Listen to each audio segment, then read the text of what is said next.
Chapter number 2 है it's matter around us in pure. आपको class 9 का साइंस का कौन सा चैप्टर पढ़ना है?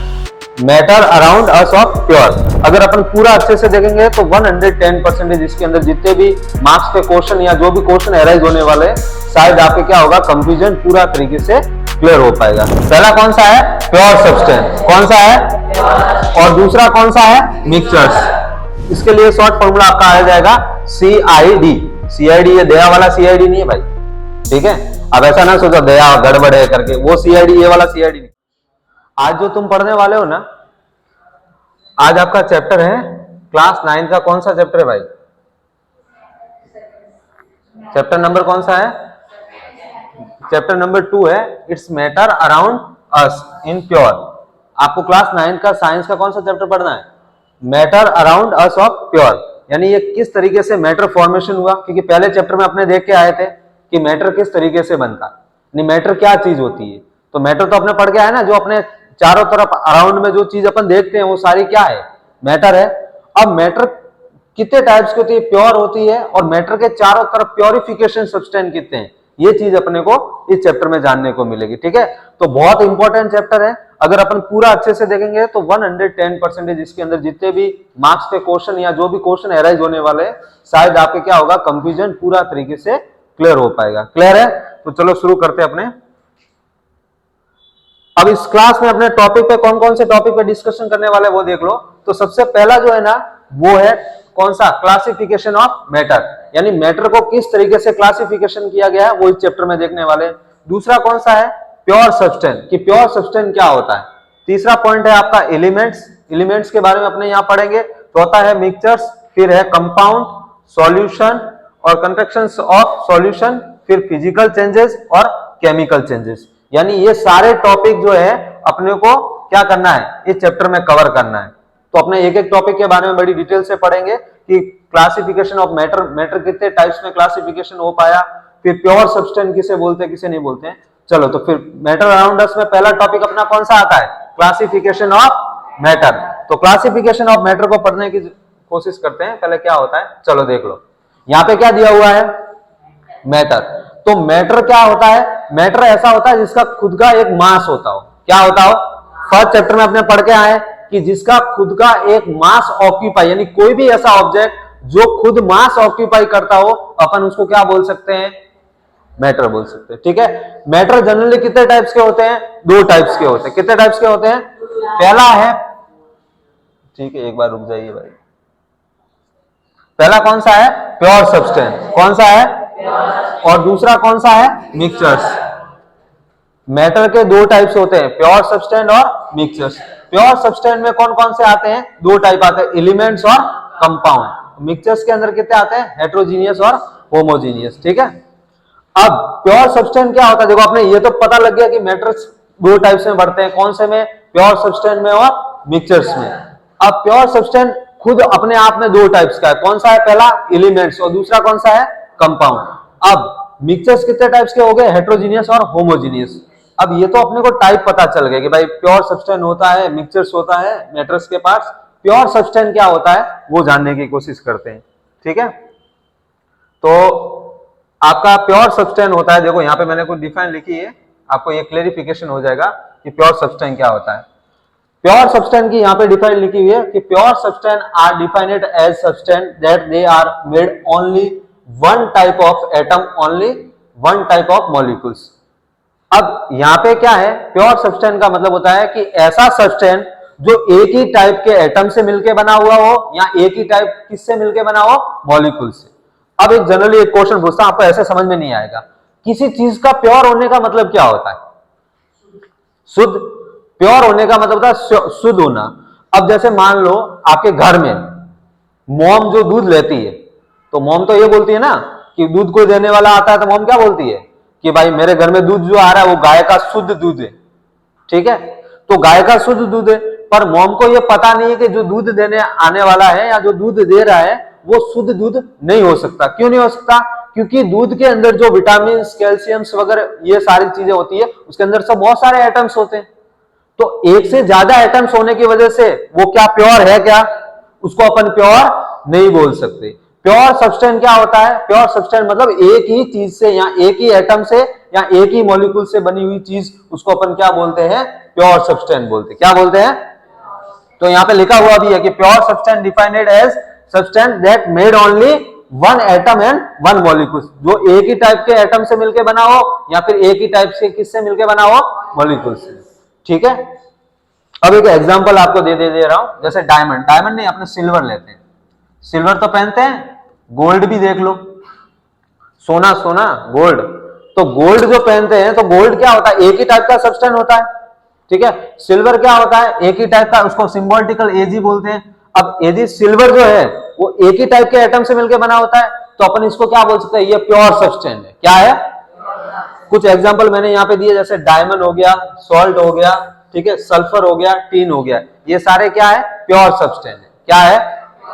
तो प्योर सब्सटेंस दिमाग में आया कि प्योर सब्सटेंस क्या होता है? प्योर सब्सटेंस मतलब वह चीज जिसके अंदर क्या हो? एक ही टाइप्स के एलिमेंट्स हो, एक ही टाइप का क्या हो? मॉलिक्यूल्स हो, या एक ही टाइप के एटम से मिलकर बना हो, या एक ही टाइप के मॉलिक्यूल से बना हो, उसको अपन क्या बोल सकते हैं?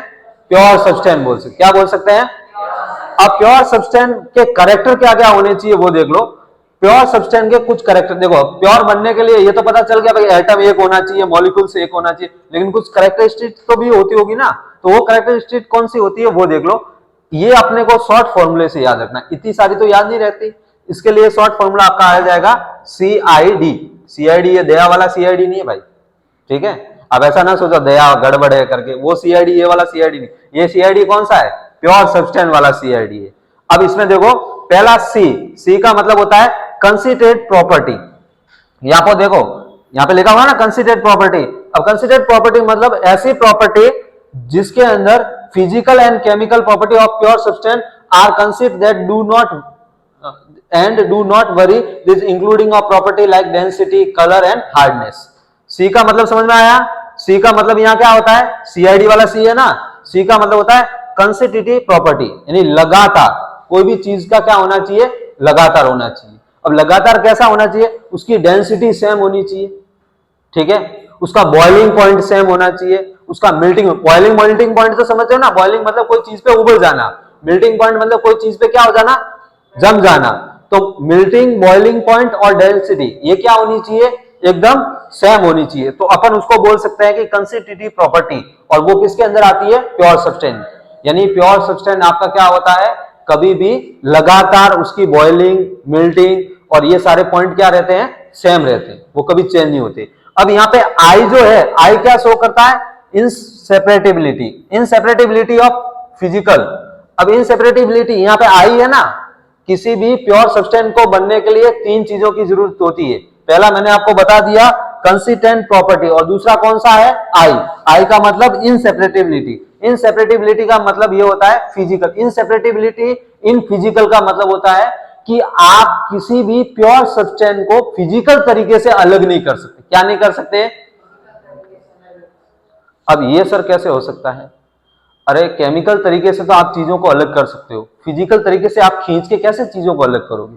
ठीक है, अब जैसे मान लो मैं आपको बोल दूं कि वाटर ले लो, जैसे मान लो, ठीक है, H2O पानी है।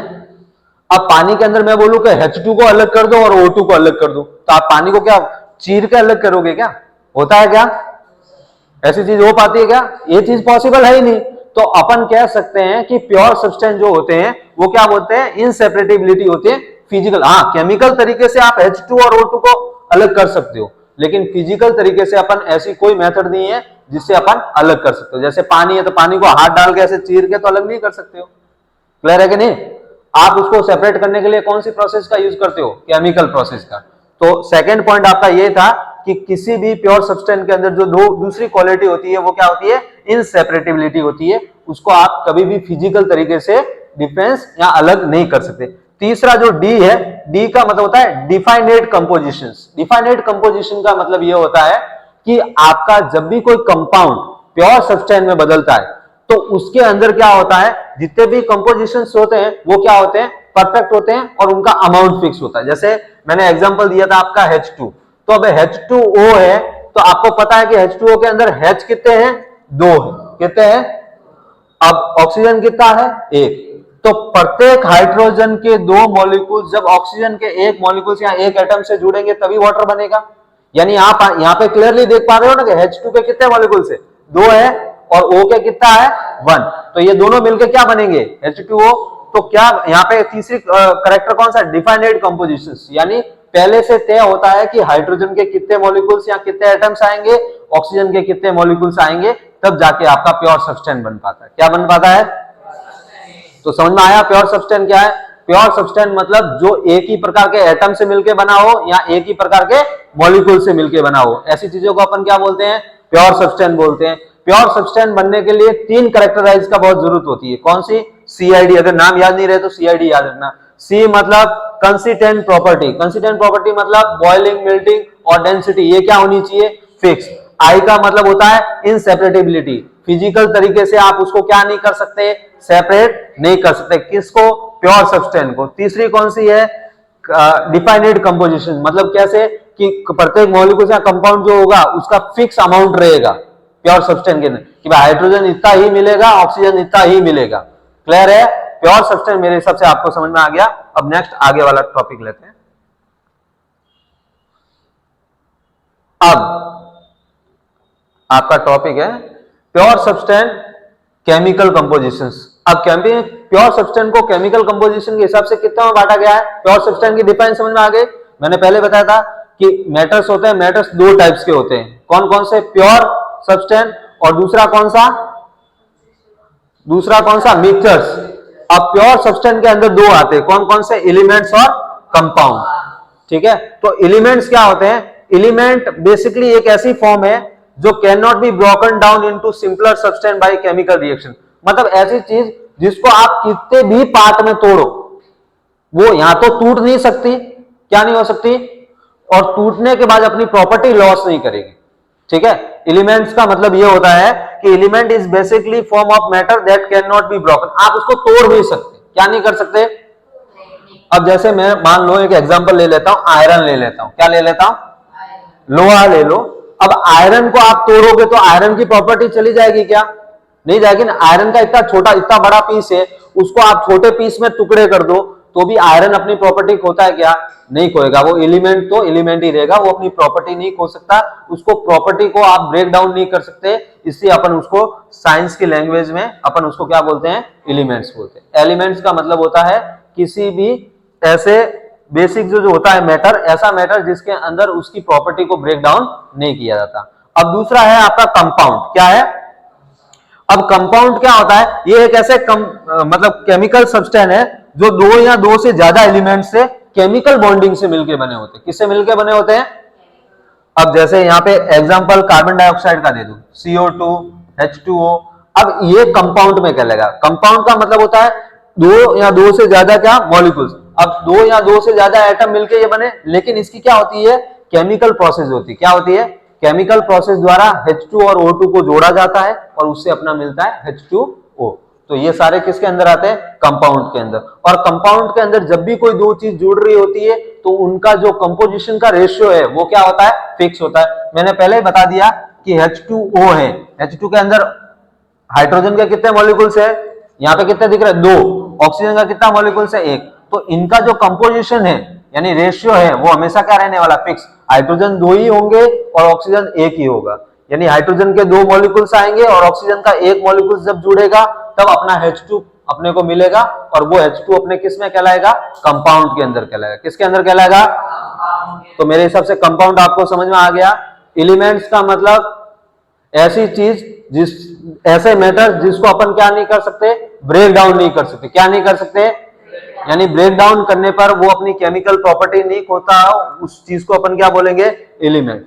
कंपाउंड क्या होता है, कंपाउंड मतलब 1, 2 या 2 से ज्यादा एटम या मॉलिक्यूल से बना हुआ होता है, लेकिन उसमें एक फिक्स चीज होती है कि उसका जो मतलब रेशियो होता है वो क्या होता है, फिक्स होता है। जैसे हाइड्रोजन के 2 मॉलिक्यूल्स और ऑक्सीजन का 2 मॉलिक्यूल्स मिलके ही वाटर बन सकता है। ऐसा नहीं कि हाइड्रोजन के 3 मॉलिक्यूल्स लेके आ गए और ऑक्सीजन के 2 लेके आ गए और आप मिला दो, तो ये आपका वाटर थोड़ा ना मिला, ये आपकी कोई अलग ही चीज बन जाएगी। वाटर बनने के लिए आपको क्या चाहिए, हाइड्रोजन के 2 मॉलिक्यूल चाहिए और ऑक्सीजन का 1 मॉलिक्यूल चाहिए। तो मेरे हिसाब से आपको समझ में आ गया होगा कि एलिमेंट्स और कंपाउंड क्या होता है। अब नेक्स्ट अपन देखते हैं, ठीक है। अब अपना आता है प्योर सब्सटेंस। अरे प्योर सब्सटेंस तो हो गया ना भाई, elements of matter, elements of compound तो हो गया। हाँ ये चलो भाई, एलिमेंट्स एंड मैटर। अब एलिमेंट्स को किस टाइप से बांटा गया, एलिमेंट्स को भी तो बांटा गया। आपने पहले क्या पढ़ा, मैटर्स। मैटर्स कितने टाइप्स के होते हैं, दो टाइप्स के। कौन कौन से, प्योर सब्सटेंस और मिक्सचर्स, ठीक है।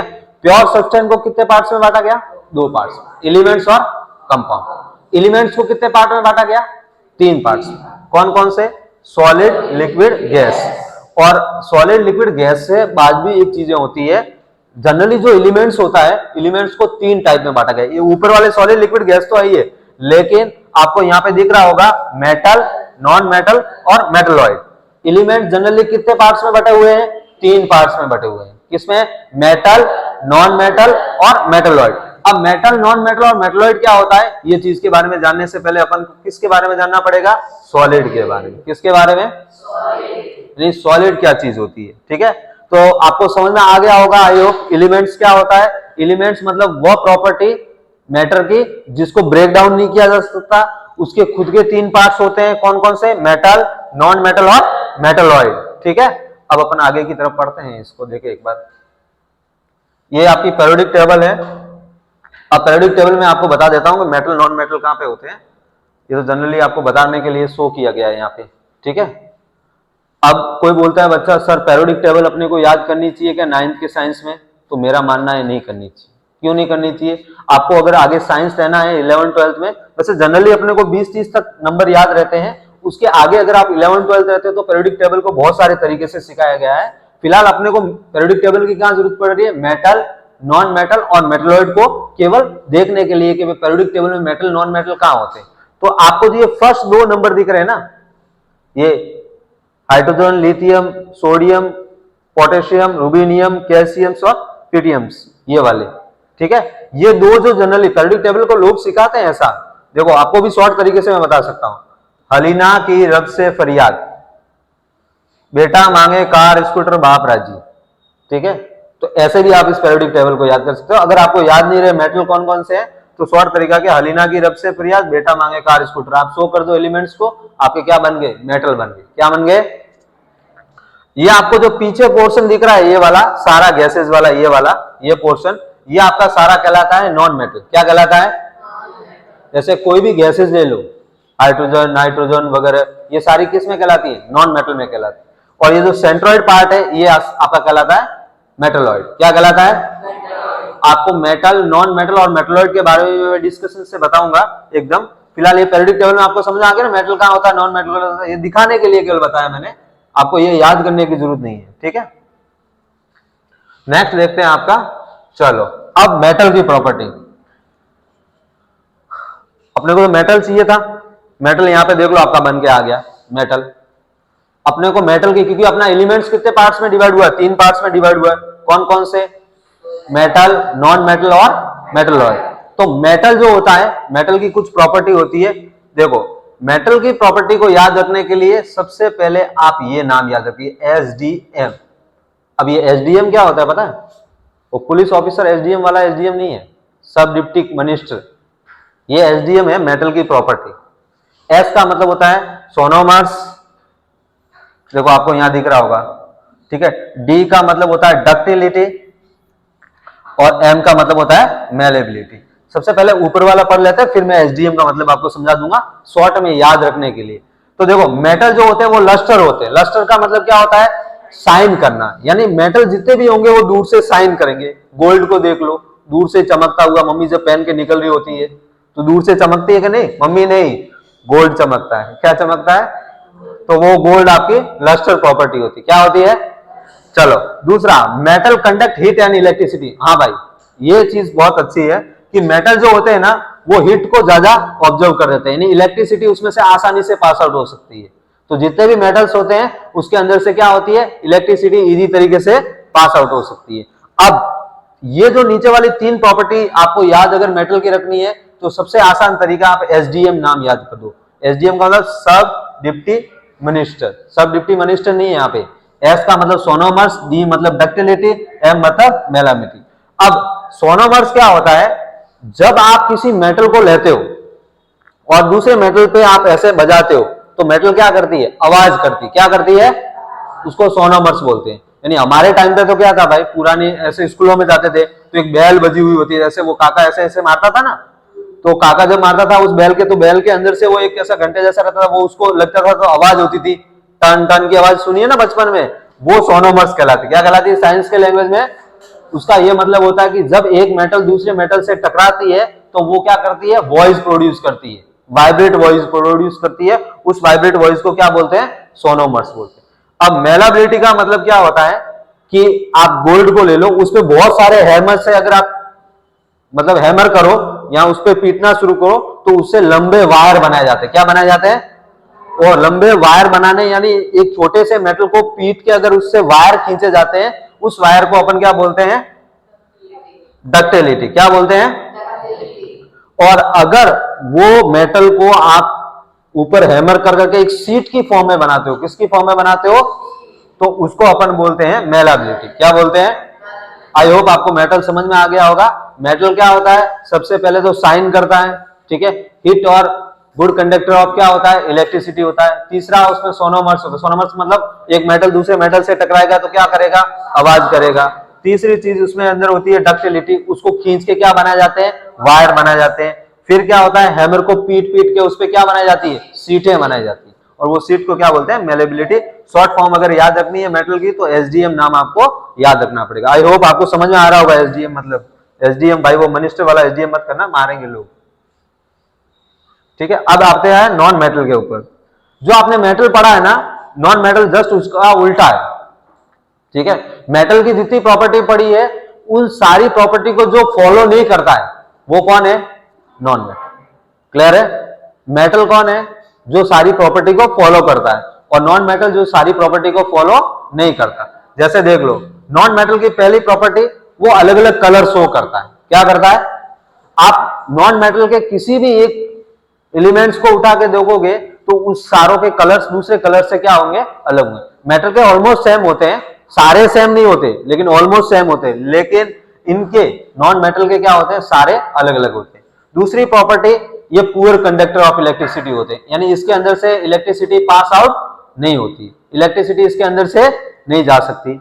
तीसरी चीज क्या है, इसके अंदर जो मैंने एसडीएम वाला बताया, कौन सा, लस्टर, सोनोमर्स और मेलाबिलिटी, ये तीनों प्रॉपर्टी इसके अंदर नहीं पाई जाती। एग्जांपल मैंने आपको बताया, आपने चारों तरफ जो गैसें होती है, हाइड्रोजन, नाइट्रोजन, कार्बन डाइऑक्साइड, ये सारी किसके अंदर कहलाती है, नॉन मेटल के अंदर कहलाती है। नॉन मेटल सीधा सीधा याद रखने का सबसे अच्छा फंडा है, जो मेटल की प्रॉपर्टी है उसका रिवाइज कर दो उल्टा करके, आपको सारी पता चल जाएगी। एक तो पहले तो ये कलर शो करते हैं अलग अलग, दूसरा इसमें लस्टर, शाइनिंग वगैरह ऐसा कुछ नहीं होता, इलेक्ट्रिसिटी इसके अंदर पास आउट नहीं हो सकती, वो सारे किसमें कहलाते हैं, नॉन मेटल। जनरली आपको इंफॉर्मेशन याद रखनी है बस, और कुछ नहीं।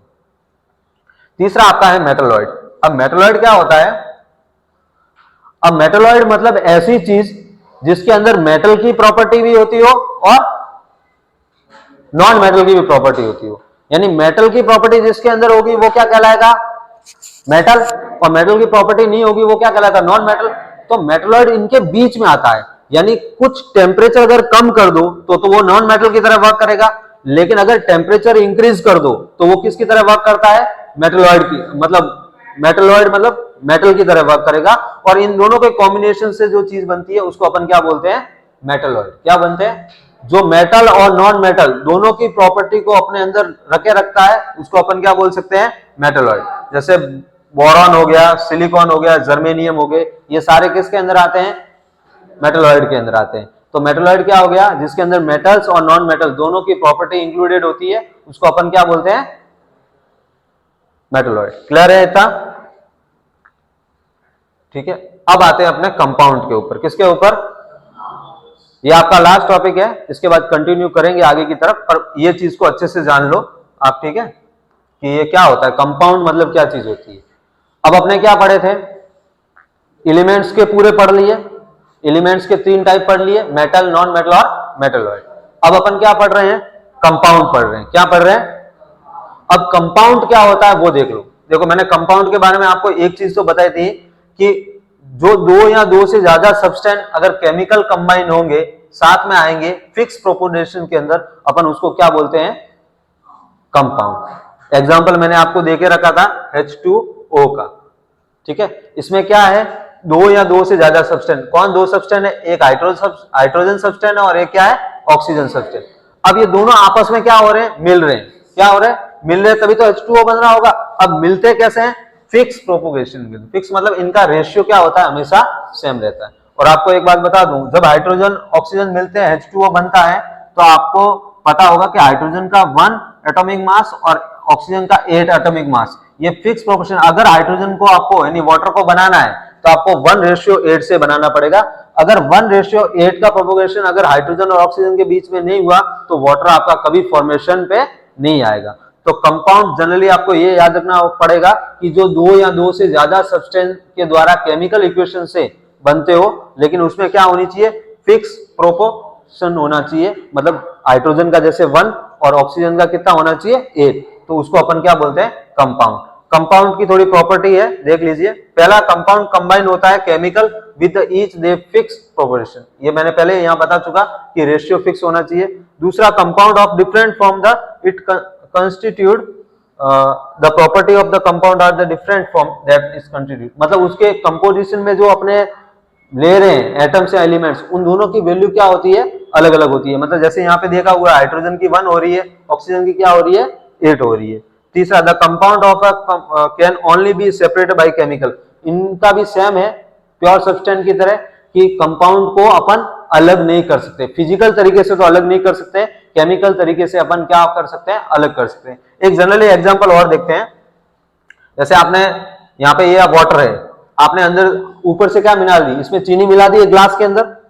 अब जैसे आप चीनी मिलाते हो, चीनी को पूरी तरीके से हिलाते रहते हो तो थोड़ी देर बाद क्या होगा, चीनी उसके अंदर पूरी मिल जाए। अब चीनी अगर उसके अंदर मिल गई और मैं आपको ऐसा बोलूं कि चीनी को अलग करो पानी से, हो पाएगा क्या, पॉसिबल है ऐसा, जनरली नहीं है। तो अपन कह सकते हैं फिजिकल तरीके से तो पॉसिबल नहीं है, लेकिन केमिकल तरीके से इन दोनों को क्या कर सकते हैं, अपने सेपरेट कर सकते हैं। तो आई होप आपको कंपाउंड समझ में आया होगा, ठीक है। नेक्स्ट वीडियो में अपने मिक्सचर्स को कवर करने की कोशिश करेंगे, ठीक है, ओके।